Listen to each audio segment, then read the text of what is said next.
Today's video is about how to make your own personalized cartoon illustration with Picsart. Let's get started.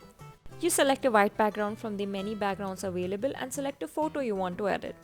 You select the FX tool and apply the Flora filter for a cartoonized effect. After adjusting the transparency of the filter, we remove the background from the subject.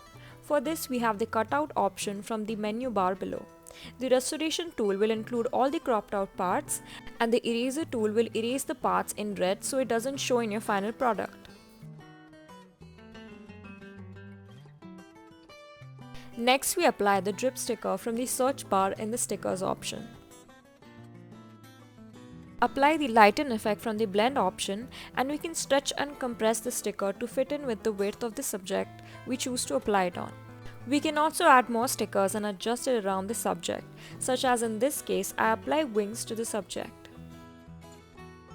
I will increase the size and erase the overlapping parts.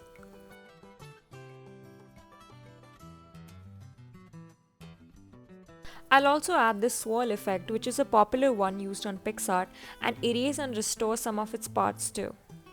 Also, did you know, according to Picsart statistics, the number of languages Picsart is available in are 30 languages. And also, the average number of Picsart daily uploads is 2.5 million.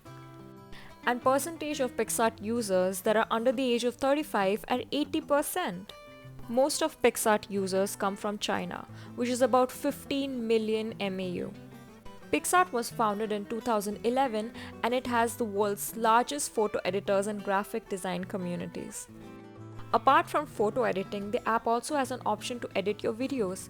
Once you're done editing, you can easily share your photos on Facebook, Twitter, Pinterest, etc. Now moving back to our video, I also added Galaxy Color Splash effect and erased its overlapping parts.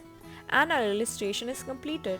You can create more such illustrations by applying different color combinations and also create other cool graphic art with the enormous number of tools Picsart provides. I hope you found this video helpful.